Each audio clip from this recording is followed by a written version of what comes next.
Hi guys, welcome to my channel. So இன்னைக்கு நான் எங்க இருக்கேன்னு பாத்தீங்கன்னா சென்னை சென்ட்ரல்ல தான் இருக்கேன். So சென்னை சென்ட்ரல்ல இருந்து ஒரு சூப்பரான ஒரு ட்ரெயின் டிராவலாக தான் பார்க்க போறோம். So எங்க போறோம் என்ன ட்ரெயின்ன்ற மீதி டீடைல்ஸ் எல்லாமே நான் ஸ்டேஷனுக்குள்ள போய் சொல்றேன். அண்ட் இந்த ட்ரிப் வந்து பாத்தீங்கன்னா என் கூட டிராவல் பண்ண போறது விஜய் சேகர், என் ஃப்ரெண்ட், ஸ்கூல் ஃப்ரெண்ட்.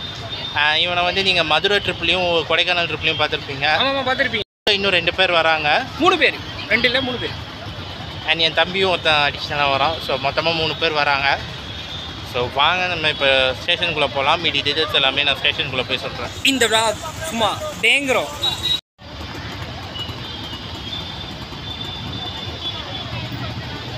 அண்ட் இன்றைக்கி நாம் சென்னை சென்ட்ரல்லேருந்து மேட்டுப்பாளையம் வரைக்கும் போகக்கூடிய நீலகிரி எக்ஸ்பிரஸில் தான் நம்ம ட்ராவல் பண்ண போகிறோம்.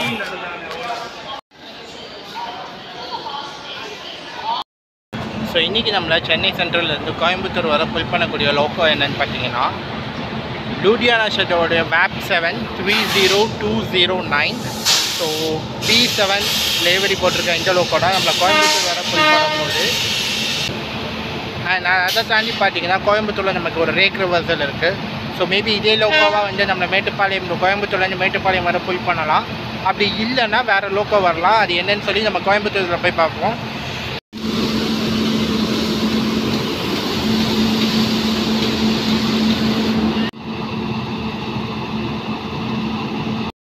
ட்ரெயின் கிளம்புறதுக்கு இன்னும் ஒரு ½ அன் ஹவர் இருக்குது. ஸோ அதுக்குள்ளே நம்ம உள்ளே போய் நம்ம கோச்சோடைய இன்டீரியர் பார்த்துடலாம்.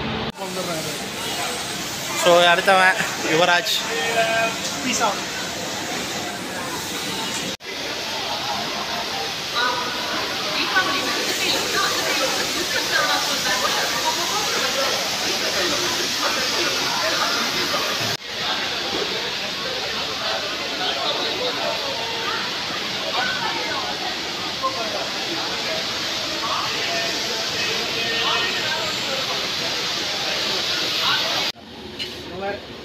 ஸோ அடுத்தது கிளாட்ஸ்டன். இவன் என் தம்பி.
நம்ம ட்ரெயின் ஒரு சின்ன இன்ட்ரோ பார்த்துக்கலாம். Train number 12671 Chennai central to Mettupalayam Nilgiri super fast express. So நம்ம ட்ரெயின் போகிற ரூட் பார்த்தீங்கன்னா Arakkonam, Katpadi, Salem, Erode, Tiruppur, Coimbatore junction and Mettupalayam. So இந்த ட்ரெயின் எடுத்துக்கிற டோட்டல் ஜேர்னி பார்த்தீங்கன்னா கிட்டத்தட்ட ஒரு 8 hours 55 minutes கிட்ட எடுத்துருக்கு. அண்ட் கரெக்டாக ட்ரெயின் பார்த்தீங்கன்னா ஷார்ப்பாக 9:05 சென்னை சென்ட்ரல்லேருந்து கிளம்பிடுச்சு. அண்ட் நாளைக்கு மார்னிங் 6:10 மேட்டுப்பாளையம் ரீச் ஆகிடும். ஸோ நமக்கு கிடைச்சிருக்க கோச் பார்த்தீங்கன்னா B3 அண்ட் அதில் வந்து ஹை நம்பரான சீட் நம்பர் 16 தான் நமக்கு கிடைச்சிருக்கு. அண்ட் நம்ம கோச்சோட கம்போசிஷன், நம்ம ட்ரெயினோட கோச் கம்போசிஷன் பார்த்தீங்கன்னா ஒரு SLRT, அதுக்கப்புறம் 2 அன்ரிசர்வ்டு இருக்குது. ஸோ அதுக்கப்புறம் ஒரு first AC come second AC and 2 second AC and 5 third AC இருக்குது. அண்ட் அப்புறம் 11 sleeper coach, 1 unreserved, 1 SLRT. So மொத்தமாக பார்த்தீங்கன்னா 5 அன்ரிசர்வ் இருக்குது, பின்னாடி 3 முன்னாடி 2 இருக்குது. அண்ட் நம்ம ட்ரெயினோட அடுத்த ஆல்ட்டு பார்த்தீங்கன்னா அரக்கோணம் ஜங்ஷன் தான்.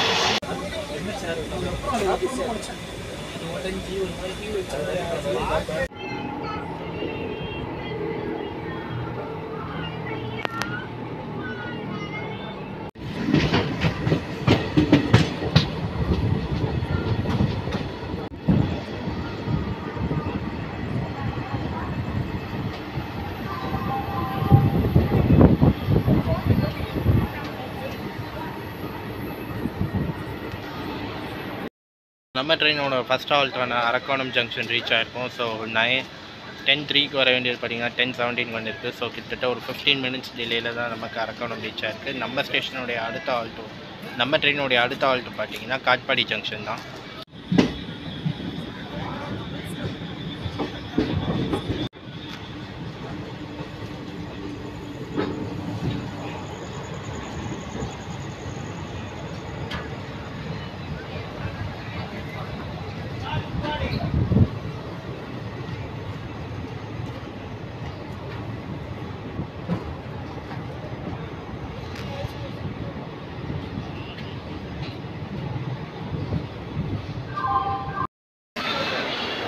ஸோ நம்ம ட்ரெயின் பார்த்திங்கன்னா ஒரு 20 மினிட்ஸ் டிலேயில் நம்மளுடைய அடுத்த ஹால்ட்டான காட்பாடிக்கு ரீச் ஆகிருக்கு. ஸோ நம்ம ட்ரெயினோட அடுத்த ஹால்ட்டு பார்த்திங்கன்னா சேலம் ஜங்ஷன் தான். நம்ம காட்பாடி ஜங்ஷனில் வந்து பார்த்திங்கன்னா நம்ம ட்ரெயினை பற்றி ஒரு சின்ன ஹிஸ்ட்ரி பார்க்கலாம். ஸோ இனிஷியலாக வந்து பார்த்திங்கன்னா நம்ம ட்ரெயின் வந்து ஒரு 160 வருஷம் பல ஓல்டு ட்ரெயினு. ஸோ 160 வருஷமாக ரன் ஆகிட்டு இருக்கக்கூடிய ட்ரெயின் தான் இந்த நீலகிரி எக்ஸ்பிரஸ். இனிஷியலாக வந்து பார்த்திங்கன்னா மேட்டுப்பாளையம்லேருந்து ஊட்டியிலேருந்து பயந்தூர்னு சொல்லிட்டு கோழிக்கோடு பக்கத்தில் இருக்கிற ஒரு ஊர் வரை ரன் ஆகிட்டு இருந்திருக்கு. ஸோ அதுக்கப்புறம் பார்த்திங்கன்னா பயந்தூர் டு சென்னை வர லிங்க் எக்ஸ்பிரஸாக ரன் ஆகிட்டு இருந்திருக்கு. ஸோ சென்னை டு பயந்தூரில் அதில் லிங்க் எக்ஸ்பிரஸாக இந்த ட்ரெயின் ரன் ஆகிட்டு இருந்திருக்கு. ஸோ அதுக்கப்புறம் அதை கோழிக்கோடுக்கு ஷார்ட் ட்ரெக் பண்ணாங்க. அண்ட் அதுக்கப்புறம் பார்த்திங்கன்னா போத்தனூர் வர ரன் ஆகிட்டு இருந்தது. ஸோ அதுக்கப்புறம் பார்த்திங்கன்னா தான் லாஸ்ட்டாக தான் மேட்டுப்பாளையம் வர ரன் பண்ணிகிட்டு இருந்தாங்க. So Chennai to Mettupalayam. And இதுக்கு முன்னாடி கூட பார்த்திங்கன்னா சென்னை எக்மோர்லேருந்து தான் ரன் ஆகிட்டு இருந்தது. ஸோ ஒரு ஒரு எக்ஸாக்டாக சொல்லணுன்னா 2007 அந்த டைமில் மட்டும்தான் சென்னை சென்ட்ரலுக்கு ஷிஃப்ட் பண்ணியிருக்காங்க.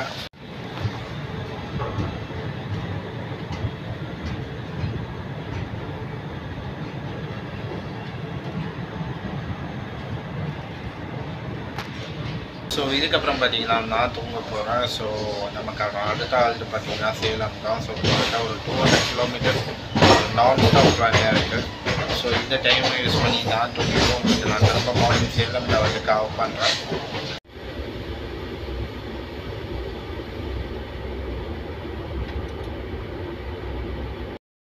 Good morning.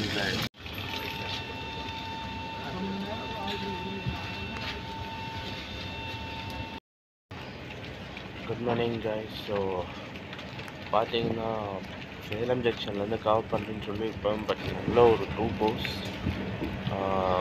எந்திரிக்கவே முடியல, அவ்வளோ கம்ஃபர்டபுளாக இருக்கும். ஸோ கோயம்புத்தூர் நார்த் வந்துட்டோம். ஸோ இதுக்கு அடுத்து கோயம்புத்தூர் ஜங்ஷன் தான்.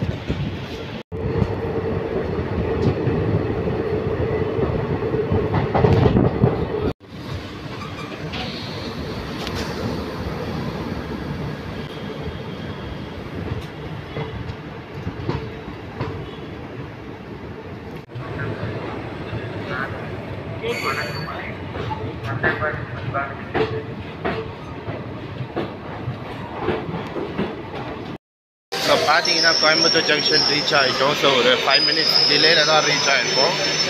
அண்ட் கோயம்புத்தூர் ஜங்ஷனில் நமக்கு ரேக் ரோசல் இருக்குது.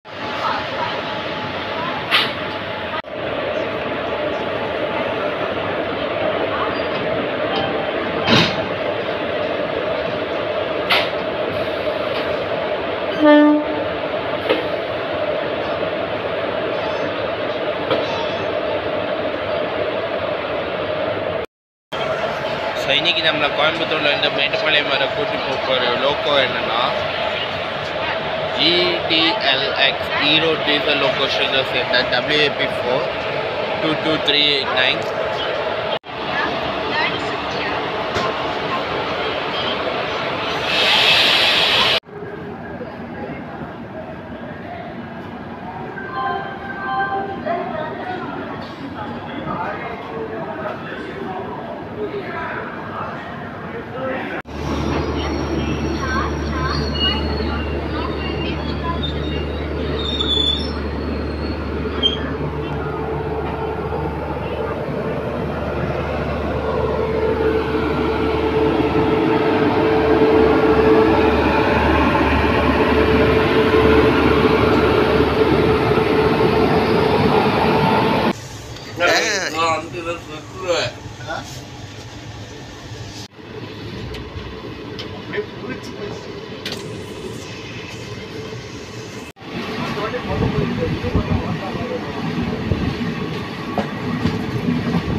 சொல்லுவேன் தொண்டையில் குத்திக்கிட்டு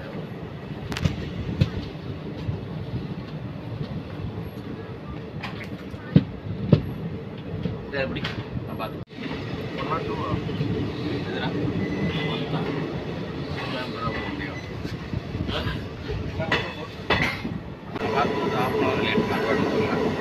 கோயம்புத்தூரில் 10 நிமிஷம் டிலே, 5 நிமிஷம் டிலேயில் கோயம்புத்தூர் ரீச் ஆச்சு.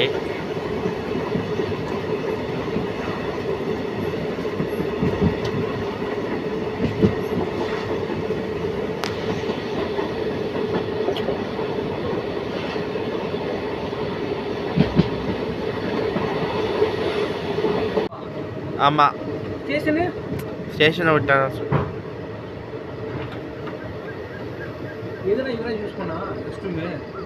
ஏன் இல்லை அவன் யூஸ் பண்ண சுத்தமாக இருக்கணும். இது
பண்ணுறேன்னாரு. இந்த கம்பார்ட்மெண்ட் மட்டும் பாதி பேர் இறங்கியிருப்பாங்க. பாதி பேர் இறங்கியிருப்பாங்க. 100 பேர் 100 சப்ஸ்கிரைபர். இவ்வளோ வீடியோ வந்து என்ன பிரயோஜனம்? எப்படி லட்ச லட்சம் வருஷமா இருக்கனால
பார்த்தீங்கன்னா நம்ம மேட்டுப்பாளையம் ரீச் ஆகிடுச்சு. ட்ரெயின் ஜேர்னி பார்த்திங்கன்னா ரொம்ப சூப்பராகவே இருந்தது. ஆக்சுவலி உங்களுக்கு டாய் ட்ரெயின் காமிச்சிருப்பேன், அதில் தான் ட்ராவல் பண்ண வேண்டியதாக இருந்தது. பட் கடைசி வரைக்கும் சீட்டு கன்ஃபார்ம் ஆகலை. ஸோ இப்போ நம்ம அடுத்த ஆப்ஷன் தான் பஸ்ஸாக இல்லை டாக்ஸியான்றதை பார்த்துடலாம். ஸோ அது உங்களுக்கு நெக்ஸ்ட் வீடியோவில் வரும். ஸோ இந்த ஜேர்னி பார்த்திங்கன்னா செம்மையாகவே இருந்தது. ஸோ இதோடு நான் இந்த வீடியோவை முடிச்சுக்கிறேன். வீடியோ பிடிச்சதா லைக் பண்ணுங்கள், கமெண்ட் பண்ணுங்கள், ஷேர் பண்ணுங்கள், மறக்காமல் சப்ஸ்கிரைப் பண்ணிட்டு பாருங்கள். ஹாய் கைஸ், மேட்டுப்பாளையம்லேருந்து ஊட்டி வரைக்கும் நம்ம தனியாக ஒரு வ்ளாக் போடலாம் தான் நினச்சேன். தென் அப்புறம் தான் யோசித்தேன், சரி எவ்வளோ கம்பைன் பண்ணி விட்டுறலாம் அப்படின்னு சொல்லி யோசிச்சு தான் நான் இந்த வீடியோ அப்படியே வந்து கொஞ்சம் எக்ஸ்டெண்ட் ஆகுது. அதாவது நம்ம மேட்டுப்பாளையம்லேருந்து ஊட்டி வரைக்கும் எதில் போகணுன்னு பார்த்தீங்கன்னா ஒரு கேபில் தான் போகணும். ஸோ மேட்டுப்பாளையம் ரயில்வே ஸ்டேஷனுக்கு வெளியே கேப் நிறைய இருக்கும். ஸோ அதோட ரேட்டு பார்த்தீங்கன்னா 2500 கொடுத்து தான் நாங்கள் ஊட்டி போனோம். பட் இனிஷியலாக ஸ்டார்ட் பண்ணது பார்த்திங்கன்னா 3000 தான் ஸ்டார்ட் பண்ணாங்க. நாங்கள் பேரம் பேசி அதை 2500 ஆக்கணும். ஸோ 500 ருபீஸ் கம்மி பண்ணி 2500க்கு நாங்கள் ஊட்டிக்கு போனோம். பட் ஒரு விஷயம் யோசிச்சுக்கோங்க, அதே மேட்டுப்பாளையம்லேருந்து நம்ம ஊட்டிக்கு பஸ்ஸில் போனோன்னா வெறும் 50 ருபீஸ் தான் ஒரு டிக்கெட்டு. அதே நம்ம கேபில் போனது 2500 ஆச்சு. கிட்டத்தட்ட நாங்கள் 5 பேர் போயிருந்தோம். எங்களுக்கு 250 முடிய வேண்டியது கிட்டத்தட்ட 2500 ருபீஸ் ஆச்சு. ஒரு வேளை உங்களுக்கு லக்கேஜ் நிறைய இருந்ததா நீங்கள் கேபை சூஸ் பண்ணிக்கோங்க. ஒரு வேளை லக்கேஜ் கம்மியாக இருந்துச்சுன்னா நீங்கள் பெட்டர் பஸ் ஆப்ஷனே சூஸ் பண்ணுங்கள். நாங்கள் ஆக்சுவலி டாய் ட்ரெயினில் டிக்கெட் புக் பண்ணியிருந்தோம். பட் கடைசி வரைக்கும் பார்த்தீங்கன்னா அது வெயிட்டிங் லிஸ்ட்லேயே இருந்தது. ஸோ லாஸ்ட் எங்களுடைய வெயிட்டிங் லிஸ்ட் எண்ட் ஆனது பார்த்திங்கன்னா 8 தான். ஸோ அதனால் எங்களால் டாய் ட்ரெயினில் போக முடியல. ஸோ நாங்கள் வந்து பார்த்திங்கன்னா பிரேக்ஃபாஸ்ட்டை வந்து மேட்டுப்பாளையம்லேயே வச்சு முடிச்சாச்சு. ஸோ ஆக்சுவலி பார்த்திங்கன்னா பிளாக் தண்டருக்கு கொஞ்சம் முன்னாடி ஒரு ரோட்டு கடையில் தான் நாங்கள் பிரேக்ஃபாஸ்ட் சாப்பிட்டோம். பிரேக்ஃபாஸ்ட் நல்லாவே இருந்தது. டோட்டலாக 300 ருபீஸ் ஆச்சு. அண்ட் இன்னொரு விஷயம் நான் சொல்ல மறந்துட்டேன். அது என்னென்னு பார்த்தீங்கன்னா டாய் ட்ரெயினில் ஒரு ஜென்ரல் கம்பார்ட்மெண்ட் இருக்குது. அண்ட் அதுக்கு டிக்கெட் பார்த்தீங்கன்னா ஸ்டேஷன் மாஸ்டர்கிட்ட தான் கிடைக்கும். அண்ட் அதோட ப்ரைஸ் பார்த்தீங்கன்னா 175 ருபீஸ் மேட்டுப்பாளையம்லேருந்து ஊட்டி வரைக்கும். ஸோ அதில் மொத்தமே பார்த்தீங்கன்னா 44 சீட்ஸ் தான் இருக்குது. ஸோ அது வந்து லைனில் நின்று நம்ம டிக்கெட் வாங்கணும். அண்ட் போகிற வழியில் நாங்கள் ஒரு பார்க் ஒன்று போயிருந்தோம். அது வந்து பார்த்திங்கன்னா காட்டேரி பூங்கா. ஸோ அந்த பார்க் பேரே காட்டேரி பூங்கா தான், ஆனால் பெருசாலாம் ஒன்றும் இல்லை. ஸோ அது ஒரு ஃபோட்டோ எடுக்கிறதுக்கு ஒரு சூப்பர்பான ஸ்பாட்டு. அண்ட் அது ப்ரீ வெட்டிங் ஃபோட்டோ ஷூட்லாம் அங்கே போய் நம்ம ஜாலியாக எடுத்துக்கலாம். அதுக்கெல்லாம் வந்து பக்காவான ஸ்பாட் தான் அது. அண்ட் அதோட என்ட்ரன்ஸ் டிக்கெட் பார்த்திங்கன்னா ஒரு 20 ருபீஸு. அண்ட் அங்கே வந்து பார்த்திங்கன்னா ஒரு 10:30 போல் நாங்கள் ஊட்டி ரீச் ஆகிட்டோம். ஸோ ஊட்டி ரீச் ஆனதுக்கப்புறம் பார்த்திங்கன்னா நாங்கள் நேராக ரூமுக்கு தான் போனோம். ஸோ கேபில் ஃபுல்லாக போக முடியல. ரூமாண்ட வந்து கேப் டிரைவர் ட்ராப் பண்ண முடியல. அது பாடி வழியிலே இறக்கி விட்டார். ஸோ அது ஆக்சுவலாக ஒரு பள்ளம் தோண்டி போட்டிருந்ததுனால அங்கே போக முடியாத பாடி வழியில் இறக்கி விட்டார். நான் இதோட இந்த வீடியோவை முடிச்சுக்கிறேன். ஸோ வீடியோ பிடிச்சிருந்தால் லைக் பண்ணுங்கள், கமெண்ட் பண்ணுங்கள், ஷேர் பண்ணுங்கள், மறக்காமல் சப்ஸ்கிரைப் பண்ணிவிட்டு பாருங்கள்.